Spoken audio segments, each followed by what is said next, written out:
लेकिन हम शो को आगे बढ़ाएं उससे पहले बता देते हैं कि आपके सवाल आप हम तक कैसे पहुंचा सकते हैं। ईटी मनी बनो अपना फाइनेंस मिनिस्टर के पास एक व्हाट्सएप नंबर है जिसके जरिए आपको अपने सवाल हम तक पहुंचाने हैं।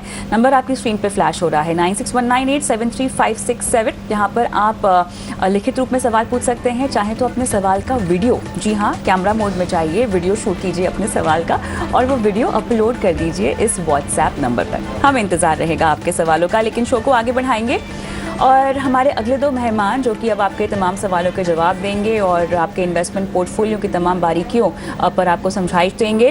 रुंगटा सिक्योरिटीज़ के CFP हर्षवर्धन रुंगटा और वाइस इन्वेस्ट एडवाइजर्स के CEO हेमंत तुष्टिगी हमारे साथ जुड़ गए हैं। आप दोनों का स्वागत है हमारी इस खास पेशकश में। और चर्चा को आगे बढ़ाएं हेमंत जी, उससे पहले एक दर्शक का सवाल मैं चाहती हूं कि हम शो में शामिल करें। राकेश गिरासे के हमारे साथ फोन लाइन पर हैं।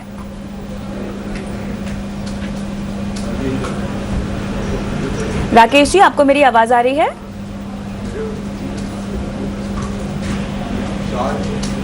हेलो। हाँ राकेश जी, मुझे आपकी आवाज़ आ रही है। बहुत बहुत धन्यवाद, आपने अपना सवाल भेजा हमारे इस शो पर। बताएं, आपके सवाल में आपने बहुत सारे फंड्स पोर्टफोलियो में शामिल किए हुए हैं। बताएं क्या पूछना चाहते हैं? हाँ मैडम, मैं ये पूछना चाहता हूँ कि मैंने जो ELSS चालू किया था, जो एक्चुअली मुझे 5 साल हो चुके हैं उसको, तो ठीक है, तो वो उसमें मैडम एक आदित्य बिरला सन लाइफ वाला है और दूसरा निप्पॉन है। वो मतलब मुझे लगता है वो सही परफॉर्म नहीं कर रहे हैं।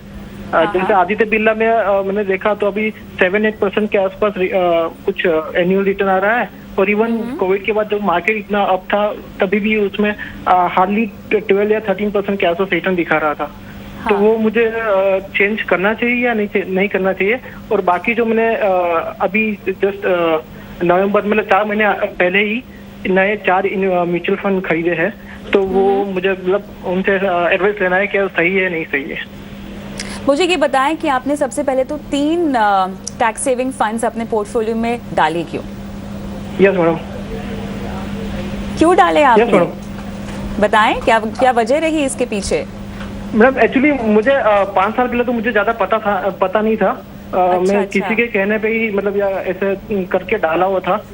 लेकिन फिर अब मैं उसको चेंज करना चाहता हूँ, लेकिन अब मैं इसलिए चेंज नहीं कर रहा हूँ क्योंकि अब उसकी कंपाउंडिंग स्टार्ट होगी ना मैडम, तो इसलिए मैं चाहता हूँ कि उसको मैं कंटिन्यू रखूँ। अभी कितने साल हुए हैं? अभी 5 साल हो गए मैडम उस फंड को। जो तीनों को 5 साल हो गए? तीनों को कि सिर्फ ABSL? 5 साल हो गए।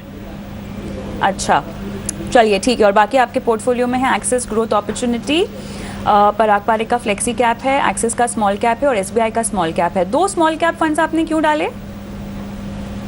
मैडम बस ऐसे ही मुझे SBI भी मतलब मैंने देखा तो एक्सिस और SBI मुझे सही लग रहा था और इसलिए मैंने दोनों में डाले। और एक्चुअली मुझे लार्ज कैप में मैं आपका शो देखता हूँ तो उससे मुझे पता चला कि डाइवर्सिफाई करना चाहिए। तो एक large cap, mid cap, small cap, flexi cap, ये सब में मुझे डालना था, लेकिन मेरे पास फंड अवेलेबल नहीं था, तो इसलिए मैंने लार्ज कैप मिड कैप की जगह पे एक लार्ज मिड करके एक्सिस ग्रोथ को ले लिया और एक स्मॉल कैप, और दो स्मॉल कैप हो गए और एक फ्लेक्सी कैप ले लिया। तो अगर आप मेरा शो देखते हैं तो आपने ये कभी नहीं सुना कि हम आपको कहते हैं कि हमेशा एक लक्ष्य को बांधें और अपने इन्वेस्टमेंट को एक टाइम होराइजन दें। तो कितने सालों के लिए निवेश कर रहे हैं? आपका आर्थिक लक्ष्य क्या है? हाँ मैडम, आर्थिक लक्ष्य मतलब ऐसा तो मतलब कुछ अमाउंट डिसाइड नहीं है, लेकिन मैं एटलीस्ट 20 ईयर्स के लिए करना चाहता हूँ क्योंकि मैं अपनी मतलब बेटी का एजुकेशन और मैरिज के लिए तभी मुझे पैसे की जरूरत पड़ेगी, मतलब लगेगी। अभी तो कुछ इतना कुछ है नहीं, तो एटलीस्ट 20 ईयर्स तो मैं उसको रखूंगा ही रखूंगा। और अगर ELSS देखेंगे तो वो 25 हो जाएंगे। चलिए, आपको 20 इयर्स तक इन्वेस्टमेंट यही बरकरार नहीं रखनी है, आपको निवेश बढ़ाना भी है। और निवेश बढ़ाना क्यों इम्पोर्टेंट होता है हम आगे जानेंगे हमारे एक्सपर्ट से। लेकिन हेमंत जी एंड हर्ष, शुरुआत तो मैं ELSS से करना चाहती हूँ। एक तो बहुत मौके का सवाल है क्योंकि देखिए 31 मार्च की डेडलाइन भी आ चुकी है और हमें दर्शकों को ये समझाना है कि टैक्स सेविंग के लिए आप लास्ट मिनट की हड़बड़ाहट में किसी भी इन्वेस्टमेंट में अपना पैसा ना फंसा ले। अगर आपको मुनाफा भी चाहिए, टैक्स भी बचाना चाहते हैं और आपका नज़रिया भी थोड़ा सा लंबा है तो ELSS में आपको निवेश करना चाहिए। तो हर्ष, मुझे बताएं, इनके सवाल पर नहीं लेकिन ओवरऑल ELSS अगर मैं एक कैटेगरी की बात करूं, ये कामकाज कैसे करती है और क्यों इसमें आपको टैक्स बचत का फ़ायदा उठाना चाहिए? सुवेल कविता, आपने सही कहा कि अगर आप लंबी अवधि के लिए इन्वेस्टमेंट की सोच रहे हैं, तो मान लीजिए किसी का और लक्ष्य है कि वो रिटायरमेंट के लिए उन्हें सेव करना है, और एट द सेम टाइम अगर आपको एक ऐसा कोई इन्वेस्टमेंट अपॉर्चुनिटी मिलता है जिसमें आपकी टैक्स की भी बचत होती है सेक्शन 80C में, जिसमें 1.5 लाख रुपए की लिमिट है, और उसमें अगर आपके पास स्कोप है इन्वेस्ट करने का, तो क्यों ना हम इन दोनों लक्ष्य को मैच कर लें। एक है टैक्स सेविंग और एक है लॉन्ग टर्म ग्रोथ। तो अगर इन दोनों को अगर आप देखें तो equity over a long term आपको ज्यादा बेटर रिटर्न देता है कोई भी दूसरे प्रोडक्ट से, वो हमें ऑलरेडी पता है, हमने काफी चर्चा इस बारे में कर चुकी है। तो अगर हम इन ELSS एक ऐसी स्कीम का ऑप्शन है जिसमें अगर आप पैसे इन्वेस्ट करते हैं, 3 साल के लॉक इन होता है, और उसमें आपको सेक्शन 80C के तहत में आपको टैक्स की छूट मिलती है अप टू 1.5 लाख रुपीज। तो ये आपके दोनों लक्ष्यों को पूरा कर देता है, और क्योंकि आप लॉन्ग टर्म के लिए इन्वेस्टेड रहना चाहते हैं, रिटायरमेंट तक रहना चाहते हैं, ये ध्यान रखिए कि 3 साल का लॉक इन जो है वो मिनिमम है। ऐसा नहीं कहते कि 3 साल के बाद आपको पैसे उसमें से निकाल देना है। तो 3 साल का सिर्फ लॉक इन है कि तब तक आप निकाल नहीं सकते, लेकिन जब ये नॉन लॉक इन पीरियड में चला जाता है, 3 साल क्रॉस कर जाता है, तो ऐसी कोई कंपल्शन नहीं है कि आपको उसमें पैसे निकाल लें। और ये जो कंस्ट्रक्शन है पूरी स्कीम का, ये एक फ्लेक्सी कैप अप्रोच है जिसमें फंड मैनेजर अपनी चॉइस के बेसिस पे लार्ज, मिड, स्मॉल कैप या कोई भी ऐसे सेक्टर में, कैटेगरी में डालना चाहते हैं, वो उस तरह से अपने कंपनी के, जो भी कंपनी के स्टॉक्स खरीद सकते हैं। So it's a very beautiful product जिसमें आपको टैक्स का फायदा भी मिल रहा है और लॉन्ग टर्म ग्रोथ की भी अपॉर्चुनिटी मिलती है। चलिए, अभी राकेश विरासे के सवाल की ओर मैं बढ़ना चाहती हूँ। हेमंत जी, 3 ELSS फंड की जरूरत होती है क्या? लेकिन आई थिंक एक समझना पड़ेगा, जैसा उन्होंने कहा कि पिछले 5 साल में पहले उन्होंने ये इन्वेस्टमेंट करनी शुरू की थी, और जिस तरीके से उन्होंने अपने पोर्टफोलियो को एक्सप्लेन किया, हालांकि बहुत कुछ एरियाज है जहाँ पे उनको काम करना जरूरी है, लेकिन ये मैं डेफिनेटली कह सकता हूँ कि he is become a better investor over the last 5 years, क्योंकि वो देख रहे हैं कि वो लार्ज और मिड कैप में, फ्लेक्सी कैप में, तो आई थिंक अंडरस्टैंडिंग लेवल जो है पहले से कहीं बेहतर है। इन्होंने कहा ये 5 साल पहले इन्होंने इन्वेस्टमेंट करनी शुरू की थी, 3000 की इन्वेस्टमेंट है, 3 फंड है, डेफिनेटली जरूरत नहीं है। 1 से 2 फंड हो तो मुझे लगता है बेहतर है, उससे ज्यादा की जरूरत नहीं है। और 2 इसलिए भी कह रहा हूँ क्योंकि क्या होता है कि 80% पैसा जो है ELSS में एज पर गाइडलाइंस इक्विटी में जाना है, और वहाँ पे फंड मैनेजर्स की अपनी खुद की फिलॉसफी या स्ट्रैटेजी हो सकती है। तो आप 2 तरह की डिफरेंट स्ट्रैटेजीज में आप जा सकते हैं, क्योंकि कहीं ऐसा ना हो कि जो पैसा आपका 3 साल के लॉक इन में जा रहा है एटलीस्ट, वो अगर एक फंड में डाला और वो अच्छा इन्वेस्टमेंट नहीं कर रहा, स्पेशली जब आपकी इंटेंट हो कि over a period of time आप ELSS में अपना अमाउंट बढ़ाना चाहते हो, तो ये हो सकता है कि अगर वो पर्टिकुलर फंड अच्छा नहीं कर रहा तो आपकी कहीं ना कहीं पोर्टफोलियो परफॉर्मेंस पे फर्क पड़ेगा। तो जैसा इन्होंने बिल्कुल सही कहा, तीनों में से जो DSP का जो टैक्स फंड है उसकी परफॉर्मेंस अच्छी रही, कंसिस्टेंट रही है। बाकी जो 2 फंड है उनकी परफॉर्मेंस इतनी अच्छी नहीं है। तो मुझे लगता है वो जो रूल है वो हर जगह पे वही है, चाहे वो ओपन एंडेड फंड्स हो, नॉर्मल फंड हो या ELSS फंड हो। जैसा हर्ष ने बिल्कुल सही कहा, जल्दी जरूरत नहीं है कि आपको निकालना ही है वहां से, लेकिन अगर कोई भी फंड एक कंसिस्टेंटली परफॉर्म नहीं कर रहा ओवर ए लॉन्गर पीरियड, तो डेफिनेटली मुझे लगता है इट मेक सेंस कि आप वहां से निकल के किसी दूसरे फंड में चले जाएं, क्योंकि उनका जो लॉक इन पीरियड का समय जो है वो खत्म हो चुका है। तो डेफिनेटली वो एक कर सकते हैं। इन्होंने एक बात की, बड़ी इंटरेस्टिंग बात, कि अभी उनको लग रहा है कि यहाँ पे कंपाउंडिंग शुरू होगी, तो वो शायद नहीं निकालना चाहते। देखिए, कंपाउंडिंग तो जहां भी आप जाएंगे वो शुरू होगी, क्योंकि इंपॉर्टेंट है कि आप इक्विटी का पैसा निकाल के इक्विटी में रखें, तब भी आपको कंपाउंडिंग का फायदा होगा। सिर्फ इसलिए क्योंकि आपको लगता है कि वहां से निकालने के बाद कंपाउंडिंग नहीं होगा, वो सोचना गलत है। तो डेफिनेटली इनमें से एक फंड, और इसके अलावा 2 फंड है, उनमें से एक फंड कोई भी ले सकते हैं अगर वो ऐड करना चाहते हैं एक फंड इसमें। तो जैसे IDFC टैक्स एडवांटेज है, कोटक टैक्स सेवर, तो मुझे लगता है 2 फंड ELSS अपने पास रखें, और बाकी जो इनकी इन्वेस्टमेंट है, इनकी 4 फंड में इन्वेस्टमेंट है। जैसे उन्होंने कहा, एक्सिस ग्रोथ अपॉर्चुनिटी है कि 2 फंड ही रख सकते हैं अपने पोर्टफोलियो में हेमंत जी, और अब क्योंकि हम इनको निकलने की भी सलाह दे रहे हैं, देखिए ये SIP के जरिए निवेश कर रहे हैं, और क्योंकि हम 3 साल की लॉक इन की बात कर रहे हैं, तो हर एक SIP को 3 साल पूरा समय देना होगा हमें, और जो फारिग हो चुका है लॉक इन पीरियड से, वो SIP की किस्तें निकाल सकते हैं। बिल्कुल बिल्कुल बिल्कुल। देखिए, क्योंकि आप सिस्टमैटिकली इन्वेस्ट कर रहे हैं, तो आपकी हर इंस्टॉलमेंट को 3 साल कंप्लीट होने होंगे, उसके बाद ही आप निकाल सकते हैं। ऑफ कोर्स जो इंस्टॉलमेंट, बाकी 2 फंड हमने बात की जहाँ पे परफॉर्मेंस इतनी अच्छी नहीं है, वो पैसा वो निकाल सकते हैं। और जैसा आपने बिल्कुल सही कहा कि अपनी जो इन्वेस्टमेंट है, जब उस किसी गोल के साथ अलाइन करते हो, तो मुझे लगता है एक और वो स्टेप है जो उनको अपने पोर्टफोलियो में करने की जरूरत है।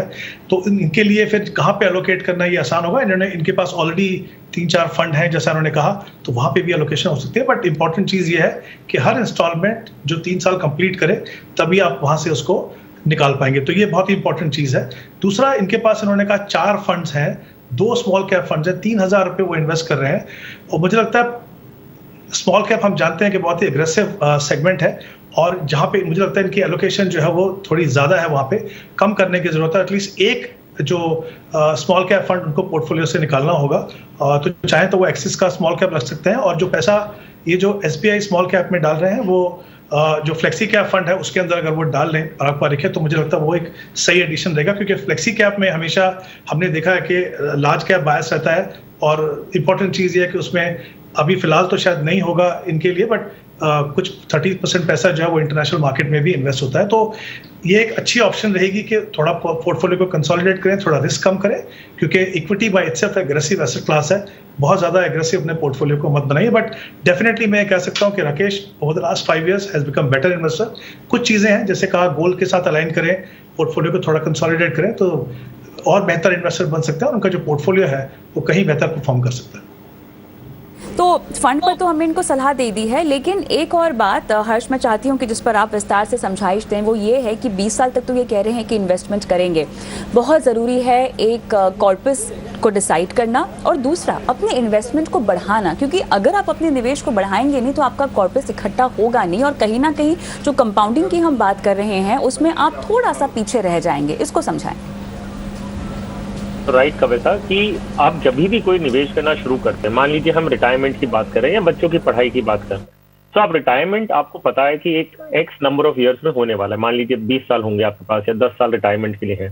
आपको ये भी पता है कि आज की तारीख में आपके खर्चे कितने हैं, और लगभग अगर आप इसी तरह से पोस्ट रिटायरमेंट लाइफ जीना चाहते हैं तो एक इन्फ्लेटेड कॉस्ट कितना आने वाला है। तो आज की तारीख में मान लीजिए आपका महीने का खर्चा 30,000 या 40,000 रुपए है, ये अगर हम 7% से इन्फ्लेट करते हैं एवरी ईयर, जो खर्चे बढ़ते रहते हैं, तो रिटायरमेंट के टाइम पे यही 30 या 40,000 रुपए का महीने का कितना बन जाएगा। तो ये एक आपका एक इंडिकेटिव अमाउंट मिल जाता है। हालांकि बहुत सारी चीजें चेंजेस होंगी अगले 10-20 साल में, लेकिन एक अनुमान, एक एस्टिमेट आपको मिल जाता है।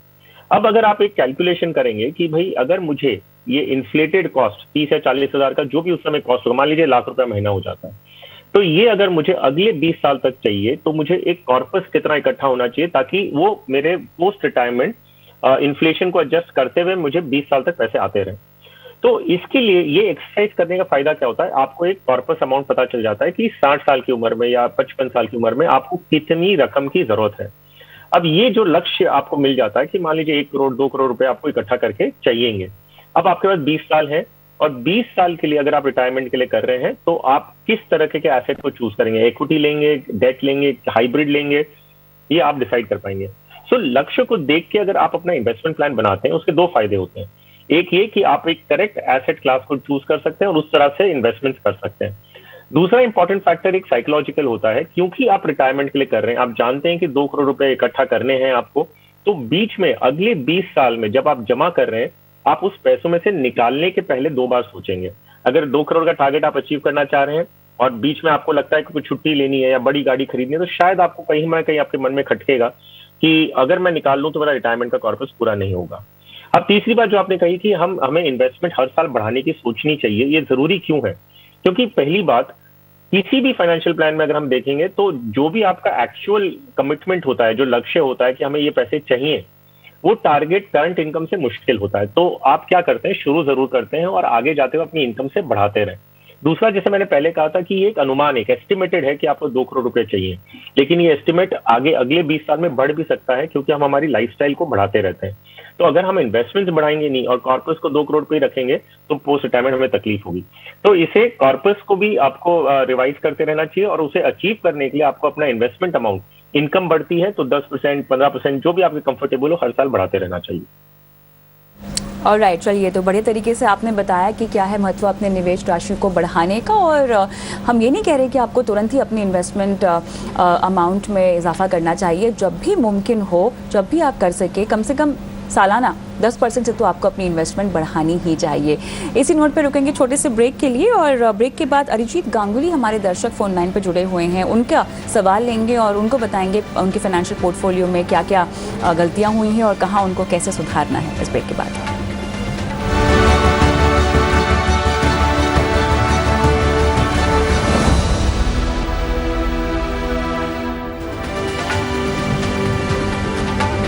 Welcome back. आप देख रहे हैं एटी मनी बनूं अपना फाइनेंस मिनिस्टर। मैं हूं आपके साथ कविता थपलियाल और चलिए शो को आगे बढ़ाते हैं और बताते हैं आपको सबसे पहले कि अपने सवाल हम तक आप कैसे पहुंचा सकते हैं। दरअसल एक व्हाट्सएप नंबर है जहां पर आपको अपने सवाल हमें भेजने हैं 9619873567। ये वो नंबर है जहां पर आप लिखित रूप में अपना सवाल भेज सकते हैं और आप अपने सवाल का वीडियो शूट करके भी इस व्हाट्सएप नंबर पर वो वीडियो अपलोड करवा सकते हैं और हम वो वीडियो टीवी पर दिखाएंगे और हमारे एक्सपर्ट आपकी फाइनेंशियल प्लानिंग करेंगे।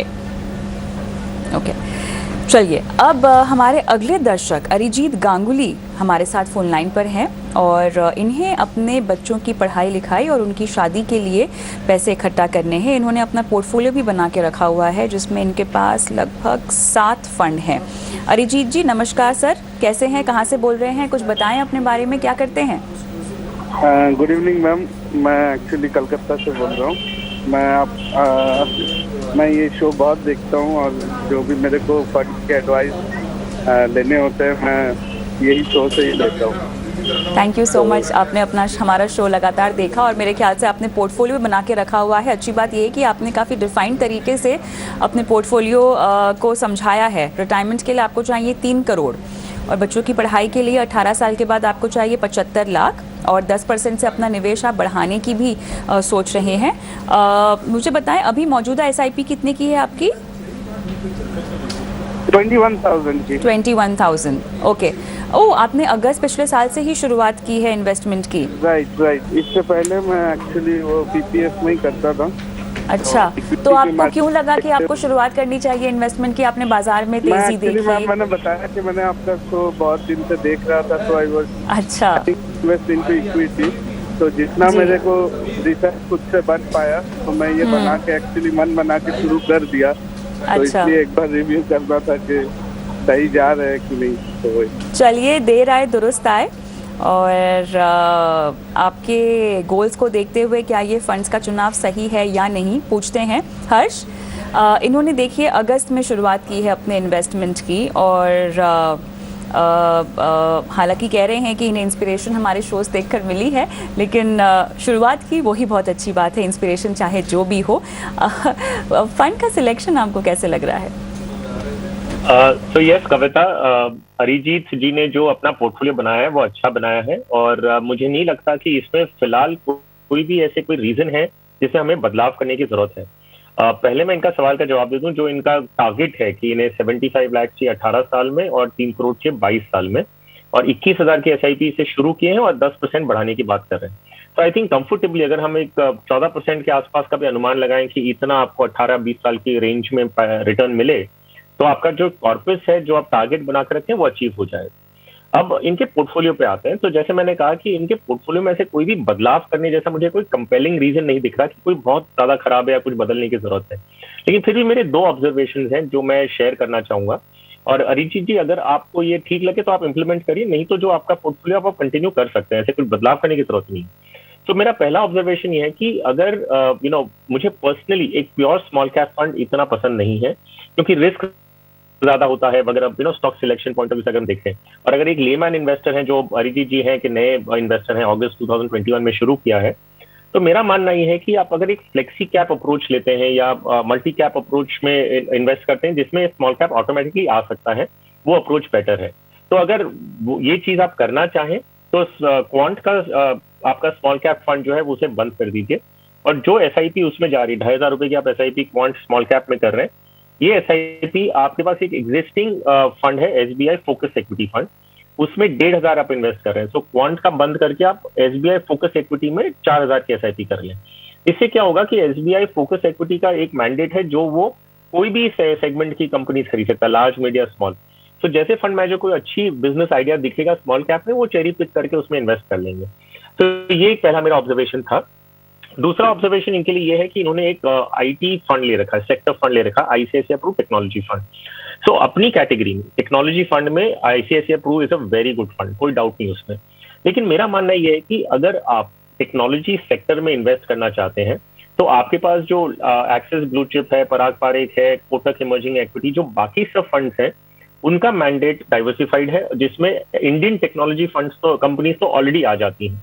तो क्यों ना एक मौका लिया जाए और एक एलोकेशन हम करें ऐसा जो इंटरनेशनल टेक्नोलॉजी कंपनीज में इन्वेस्ट करें। सो आपका जो पोर्टफोलियो बनेगा, आप इंडियन टेक्नोलॉजी की कंपनीज में एक्सपोजर ऑलरेडी ले रहे हैं और इंटरनेशनली भी आपको मिल जाती है। सो एक नैस्डैक 100 फंड अगर आप लेते हैं जो एसेंशियली एक टेक्नोलॉजी इंडेक्स है, आप उसमें अगर इन्वेस्ट करते हैं तो आपको इंटरनेशनल टेक्नोलॉजी कंपनीज का भी एक्सपोजर मिलेगा जो इंडिया में लिस्टेड नहीं है।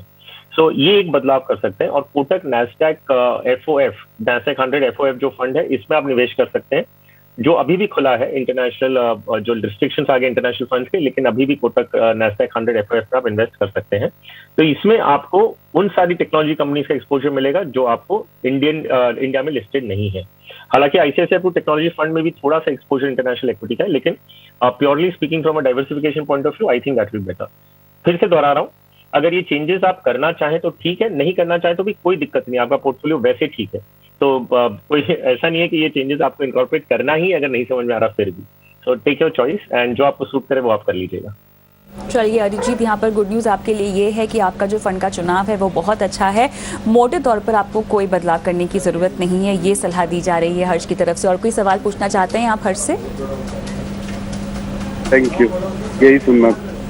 चलिए, ऑल द बेस्ट अपनी इन्वेस्टमेंट्स को लेकर। विवेकानंद झा हमारे अगले दर्शक हमारे साथ फोन लाइन पर हैं। झा साहब नमस्कार, क्या हालचाल?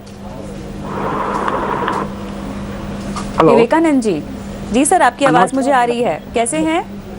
बढ़िया बढ़िया मैडम, नमस्कार। नमस्कार sir, thank you so much, आपने सवाल हमारे शो पर भेजा। तो PPF, NPS, EPF की तो डिटेल्स आपने दी है। आपको 10 साल में 10 साल में आपको कितना जोड़ना है? 75 लाख रुपए आपको जोड़ने हैं, है ना? जी जी। तो मुझे ये बताएं, ये पोर्टफोलियो जो बनाया है इसमें कब से आप इन्वेस्टमेंट कर रहे हैं? मैं 2019 से कर रहा हूँ। 2019 से कर रहे हैं। अच्छा, तो आपने ये जो फंड्स शामिल किए हैं, 6 फंड्स है ना आपके पास? 28,000 की SIP आप कर रहे हैं। तो 10 सालों के बाद आपको 75 लाख रुपए क्यों चाहिए? ये बच्ची की शादी के लिए मुझे चाहिए। चलिए ठीक है। हेमंत सर, क्या कोई बदलाव करने की ज़रूरत है? क्या कोई एडिशन करने की ज़रूरत है पोर्टफोलियो में, या आपको लगता है कि वेल डाइवर्सिफाइड है, इक्विटी में है? तो कविता, जैसे हमने कहा, इनके पास 10 साल का समय अभी और है, शायद 2-3 साल हो गए इनको इन्वेस्ट करते हुए। काफ़ी लंबा समय है। मुझे लगता है जिस तरह का इन्होंने पोर्टफोलियो बनाया है इक्विटी में, बिल्कुल सही स्ट्रैटेजी है। ऑफकोर्स जब आप SIP से इन्वेस्ट करते हो तो कहीं ना कहीं वो डिसिप्लिन तरीके से इन्वेस्ट करते हो, तो उसका फ़ायदा आपको बहुत ज़्यादा ओवर ए लॉन्गर टर्म होता है। जिस तरह का मिक्स होना चाहिए लार्ज एंड मिड सेगमेंट में, वो बिल्कुल सही है यहाँ पे। सिर्फ एक ही बदलाव मैं चाहता हूँ, क्योंकि इन्होंने कहा कि अभी 10 साल का समय इनके पास और बाकी है। इनके पास एक ICICI Pru balance advantage fund है, वो एक डायनेमिकली एसेट एलोकेशन मैनेज होती है, बहुत ही अच्छा फंड है अपनी कैटेगरी में। और आई थिंक उन इन्वेस्टर्स के लिए जो बहुत ज़्यादा एक्सपोजर इक्विटी में नहीं चाहते, या जिनका रिस्क प्रोफाइल अलाउ नहीं करता कि बहुत एग्रेसिव पोर्टफोलियो बनाए, उनके लिए वो काफ़ी अच्छा है। यहाँ पे क्योंकि इनके पास समय और सिर्फ 3,000 रुपये उन्होंने इन्वेस्ट किया है, तो उसमें से अगर मैं डेट पोर्शन निकालूँ तो करीब 1,000 रुपये का है। टोटल इन्वेस्टमेंट की 28,500 है। तो मुझे लगता नहीं वो किसी तरीके से भी इनके ऑब्जेक्टिव में यहाँ पे कुछ मदद कर रहा है। तो मैं ये चाहूँगा कि वो जो पैसा है वो किसी इक्विटी फंड में लगा दें। जैसे इनके पास कैनरा बैंक का इमर्जिंग इक्विटी है, वो पैसा वहाँ पे अगर लगा दें तो मुझे लगता है वो उनके लिए बेहतर रहेगा। दूसरा, इन्होंने कहा कि इनके पास एक कोटक फ्लेक्सी कैप फंड था जिसमें उन्होंने अपनी SIP बंद कर दी। मेरे हिसाब से वो एक फंड काफ़ी कंसिस्टेंटली परफॉर्म कर रहा था, क्योंकि और आगे करता भी रहेगा, बट क्योंकि उन्होंने ऑलरेडी डिसीजन ले लिया है, उसके अंदर जो पैसा पड़ा हुआ है, अगर ये अपनी टैक्सेशन को देख लें, उसके बाद अगर वो चाहें तो इनके पास एक SBI फोकस फंड है, काफ़ी अच्छा फंड है, फोकस्ड स्ट्रेटजी फॉलो करता है और उसकी परफॉर्मेंस काफ़ी अच्छी। तो मैं चाहूँगा कि जो पैसा उन्होंने वहाँ रखा है, बजाय इसके कि एक फंड को आप एडिशनल रखें जिसमें आपको फेथ नहीं है, वहाँ से निकाल के आप SBI फोकस फंड में उस पैसे को लगा दें। तो मुझे लगता है ये पोर्टफोलियो में ये 2 चेंजेस करेंगे तो डेफिनेटली इनको फायदा होगा। जहाँ तक इनका टारगेट का सवाल है, इन्होंने कहा 75 लाख इनको इन्वेस्ट करना है। 10 साल के पीरियड में जितनी इन्वेस्टमेंट ये कर रहे हैं, अगर मैं 12% का रिटर्न भी लेके चलूँ तो करीब 67 या 68 लाख रुपीस वो इन्वेस्ट करेंगे।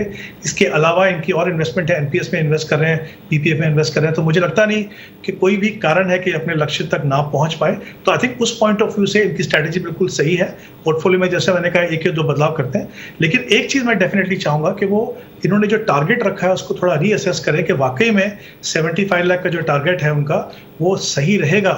उनके लक्ष्य के लिए, तो आई थिंक वो देख लें, क्योंकि हम हमेशा कहते हैं इन्फ्लेशन को कंसीडर कीजिए, और अगर आपको गलत होना है कहीं तो आप इस तरीके से गलत हो कि आपके पास इन्वेस्टमेंट ज़्यादा रहे कम ना रहे। तो डेफिनेटली जैसा मैंने कहा कि ये अपने टारगेट तक पहुंच पाएंगे, और मुझे लगता है अगर मैं पूरी उनकी ओवरऑल इन्वेस्टमेंट देखूं तो डेफिनेटली इनका जो कॉर्पस है वो ज़्यादा बनेगा। बट एक चीज़ डेफिनेटली रीअसेस करें कि इनका टारगेट जो है क्या उनको उसको बदलने की ज़रूरत है, ताकि उसके हिसाब से फिर इन्वेस्टमेंट में अगर कुछ बढ़ाना हो तो वो भी कर सकते हैं। बिल्कुल। साथ ही मैं चाहती हूँ कि अपने रिटायरमेंट पोर्टफोलियो के बारे में भी सोचें। अभी तो आपने पीपीएफ, एनपीएस और ईपीएफ की हमें डिटेल्स दी है, जो कि अच्छी बात है, लेकिन अभी आपका क्योंकि मुख्य लक्ष्य आपके बच्चों की पढ़ाई है तो उस पर आप फोकस कर सकते हैं, लेकिन कहीं ना कहीं अगर थोड़ा सा आप बचा सकें और रिटायरमेंट पोर्टफोलियो के लिहाज से भी आप इक्विटी म्यूचुअल फंड में निवेश शुरू कर सकें तो आपके लिए बेहतर होगा। फिलहाल जो बदलाव सुझाए गए हैं उन पर अमल करें। आगे बढ़ते हैं और अगले दर्शक विवेक मोहिते हमारे साथ फोन लाइन पर हैं। विवेक, गुड इवनिंग, कहाँ से बोल रहे हो? हाँ मैम, आवाज़ आ रही है? जी बिल्कुल, आपकी आवाज़ आ रही है, लाउड एंड क्लियर, बताएं। मेरा मतलब मेरा पोर्टफोलियो जो है, मेरे पोर्टफोलियो में 5 SIPs है, जो कि उसमें axis long, axis flexi cap, axis blue chip है, मेरा एसेट इमर्जिंग ब्लू चिप है, पारंपरिक फ्लेक्सी, SBI स्मॉल कैप और एक्सिस स्मॉल कैप, ऐसे 1000 के 5 SIPs है। तो उसको डाइवर्सिफाई करने के लिए मुझे थोड़ा सा गाइडेंस चाहिए था। चलिए, 5000 का इन्वेस्टमेंट कर रहे हैं आप 5 अलग अलग फंड्स में और 15 साल तक करेंगे, और मैं ऐसा भी उम्मीद कर रही हूँ कि आप इन्वेस्टमेंट को बढ़ाएंगे, है ना? यस। क्या एज है आपकी मोहित? 30। ओके। और आप कितना कॉर्पस इकट्ठा करना चाहते हैं? ऐसे तो कुछ टारगेट्स नहीं है, सिर्फ लॉन्ग टर्म में इन्वेस्ट करना चाहता हूँ। चलिए, हर्ष बताएं इनको क्या बदलाव करने चाहिए। एक चीज़ जो मुझे कॉमन लग रही है ना, बहुत सारे ऐसे फंड्स हैं जो हर दर्शक के सवाल में मुझे रिपीट होते हुए दिखाई दे रहे हैं, तो मेरे ख्याल से कहीं ना कहीं चुनाव यहाँ पर बेस्ट परफॉर्मिंग फंड्स के लिहाज से ही लोग करते हैं अपने फंड में। तो खैर उस पर हम आगे बात करेंगे, लेकिन अभी पहले बताएं विवेक को क्या बदलाव करने चाहिए। सो पहली बात विवेक, क्योंकि अगर आप 5000 रुपए महीने का कर रहे हैं उसके लिए आपको 5 स्कीम्स की जरूरत नहीं है। ये बहुत ज्यादा स्कीम्स हो गई, तो जो डाइवर्सिफिकेशन सोचते हैं उसका कोई मीनिंग नहीं होता, मतलब it is not going to solve any purpose. So आपकी पोर्टफोलियो में ऑप्शन है कि एक स्कोप है कि आप उसे 3 या 4 स्कीम तक नियमित रखें। मैंने आपके पास 2 स्मॉल कैप फंड है, तो इस क्वेरी के पहले मैंने जो पहले दर्शक थे हमारे उनको मैंने समझाया था कि मैं personally small cap, pure small cap fund की तरफ मेरा रुझान थोड़ा कम रहता है। मैं चाहता हूं कि फ्लेक्सी कैप या मल्टी कैप के जरिए अगर मैं आता हूं तो फंड मैनेजर के पास एक चॉइस होता है कि वो सिलेक्टिवली स्मॉल कैप से इन्वेस्ट करें। ये नहीं कि कोई मैंडेट है उसके लिए उन्हें स्मॉल कैप में ही इन्वेस्ट करना है। लेकिन अगर आपने कॉन्शियसली डिसीजन लिया कि आपको 2 स्मॉल कैप चाहिए, वो भी अलग फंड हाउस के, तो आप कंटिन्यू कर सकते हैं। तो मैं आपको 2 ऑप्शन आपके पोर्टफोलियो में बदलाव करने के लिए देता हूँ। पहला ऑप्शन ये है कि अगर आप ये मानते हैं कि कि आपको एक स्मॉल कैप में रहना ही है, अगर आप चाहते ही हैं, तो 2 स्मॉल कैप मत रखिए, उसे आप एक स्मॉल कैप में स्विच कर लीजिए। तो आपके पास SBI और एक्सिस स्मॉल कैप फंड है, तो आप एक्सिस स्मॉल कैप को बंद कर दीजिए। हालांकि अच्छा फंड है, कोई डाउट नहीं उसमें, लेकिन एक ही रखना है हमें। तो आप एक्सिस स्मॉल कैप को बंद करके SBI स्मॉल कैप में अपनी इन्वेस्टमेंट अमाउंट बढ़ा दे, तो एक स्कीम कम हो जाएगी आपके लिए। तो ये एक ऑप्शन है। अगर आप मुझसे सहमत है कि अगर आपको small cap, pure small cap में रखना नहीं है और आप कंफर्टेबल है उसमें से निकलने के लिए, तो मेरा सुझाव ये होगा कि आप ये दोनों स्मॉल कैप बंद करें और जितनी 2000 रुपए की जो रकम बनती है वो पारंपरिक फ्लेक्सी कैप में बढ़ा दें।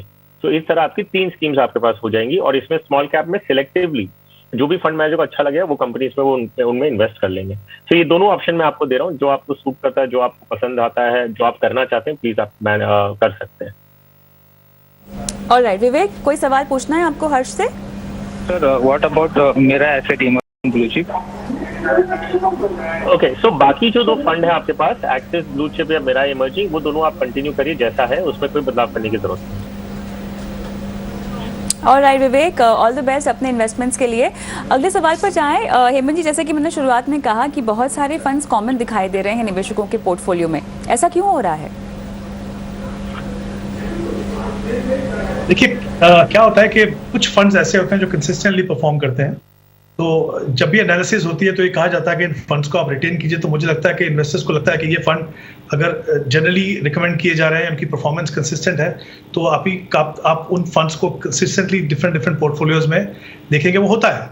लेकिन इंपॉर्टेंट चीज़ ये समझने की जरूरत है कि कितना भी अच्छा फंड हो, कितनी भी अच्छी स्ट्रैटेजी हो, हर फंड की लाइफ में ऐसे फेजेस आएंगे जब अच्छे से अच्छे फंड मैनेजर की परफॉर्मेंस जो है वो डिप करेगी। इंपॉर्टेंट होता है कि उस समय आप अपने पोर्टफोलियो को कैसे मैनेज करते हैं। वो डिप इसलिए भी हो सकती है कि इसलिए नहीं है कि उनकी स्ट्रेटजी काम नहीं कर रही, क्योंकि हम जैसा जानते हैं कि स्टॉक मार्केट में जो पैसे की मूवमेंट है वो एक सेट ऑफ सेक्टर से दूसरे सेट ऑफ सेक्टर्स में होती है, वो वैल्यूएशन के ऊपर डिपेंड करता है, कभी कौन सा सेक्टर फेवर में है। तो इसका मतलब ये नहीं कि अगर इसकी परफॉर्मेंस डिप हुई तो ये फंड अच्छा नहीं रहा, वहां से आप निकल जाए। तो अगर आप सोच समझ के आए हैं, आप उन फंड्स में आए जो कंसिस्टेंटली परफॉर्म कर रहे हैं, और अगर कुछ समय के लिए उनकी परफॉर्मेंस उतनी अच्छी नहीं लग रही आपको, तो फर्स्ट थिंग तो आपको पीयर ग्रुप से उसको कंपेयर करना है। दूसरा, समय दीजिए। फिर ऐसा नहीं हो कि आपने आज देखा कि कौन से पॉपुलर फंड्स हैं, वहां पे चले गए। इंपॉर्टेंट देखिए, फर्क कविता कहाँ पे होता है। अगर आप सिर्फ परफॉर्मेंस देख के आ रहे हो, वहां पे आप रिस्क ले रहे हो, क्योंकि फिर या तो आपने पोर्टफोलियो को बहुत एग्रेसिव कर रहे हो, मान लीजिए स्मॉल कैप अच्छे कर रहे हैं, आपने बहुत ज्यादा पैसा स्मॉल कैप में डाल दिया, वो एक गलत हो सकता है। लेकिन अगर कोई ऐसे फंड है जो कंसिस्टेंटली परफॉर्म कर रहे हैं, पोर्टफोलियो में हो, तो आई थिंक काफी कॉमन होल्डिंग आपको देखने को मिलेगी। चलिए, इसी नोट पर हम शो को आगे बढ़ाते हैं और अब वक्त हो गया है निवेश का गुरु मंत्र जानने का।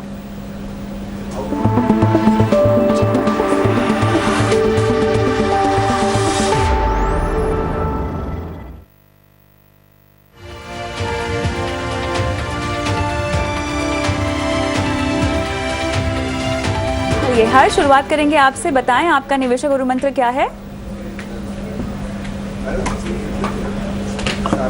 आपको एक गुरु मंत्र देता हूँ। मैं अभी एक रिसेंटली एक इवेंट पे करीबन 200 इन्वेस्टर्स थे जिनके सामने मैं बात कर रहा था, उनसे इंटरेक्ट कर रहा था।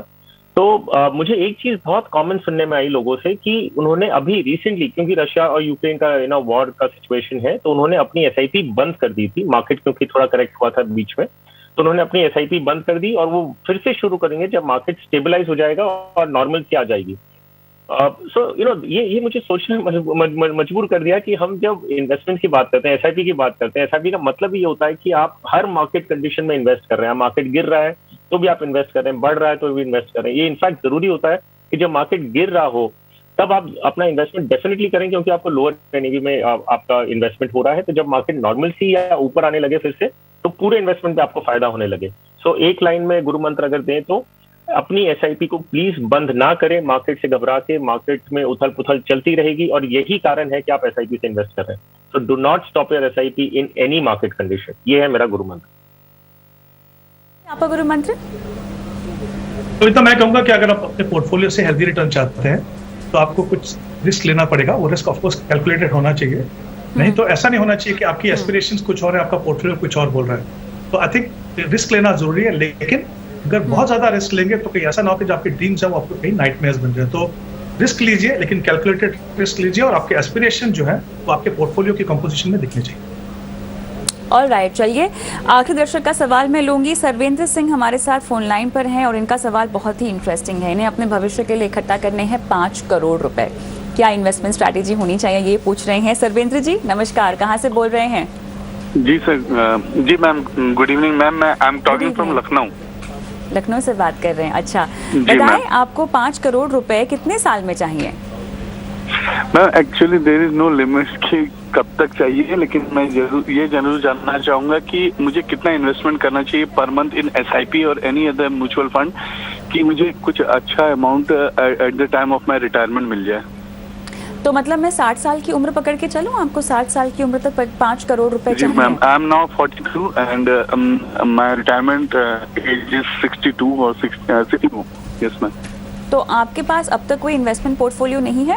जी ma'am, actually I am investing around 10,000 rupees in LIC, 6,000 in Sukanya Samriddhi and 6,000 in L&T mutual fund and other NPS also.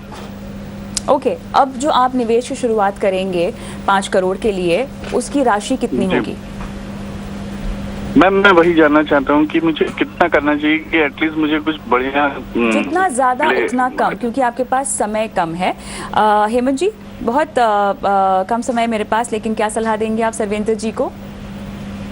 एक लाइन का सवाल है, बट उसमें बहुत सारी स्ट्रैटेजीज छुपी हैं।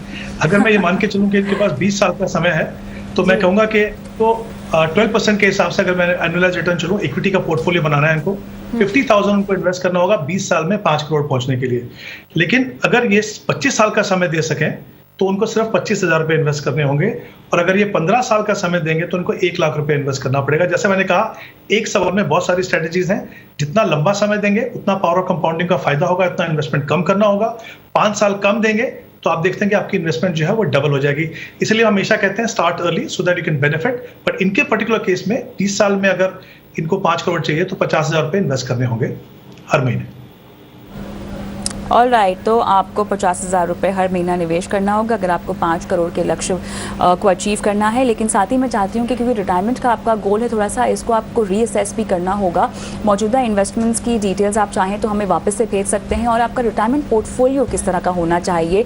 केवल निवेश राशि जानने से आप इन्वेस्टमेंट कॉर्पस इकट्ठा कर लेंगे, ऐसा नहीं होता है सर्वेंद्र जी। आपको एक स्ट्रैटेजी की ज़रूरत है, जो अगर आप हमें कंप्लीट डिटेल्स दें तो हम आपको बता पाएंगे। इसी के साथ बहुत बहुत धन्यवाद हर्ष आपका और हेमंत सर आपका समय निकाला, दर्शकों को गाइड किया उनकी फाइनेंशियल प्लानिंग के लिए। मुझे भी इजाज़त दें, लेकिन जाते जाते आपको बता देते हैं वो नंबर जहां पर आपको अपने सवाल हम तक पहुंचाने हैं, क्योंकि हमें इंतज़ार रहता है आपके सवालों का। तो insurance, investment, credit card, loan, crypto currency, आपके फाइनेंशियल पोर्टफोलियो से जुड़ा कोई भी सवाल है अगर आप हमसे पूछना चाहते हैं, 9619873567 ये वो नंबर है जहाँ पर आप व्हाट्सएप के जरिए अपना सवाल हम तक पहुँचा सकते हैं। नमस्कार।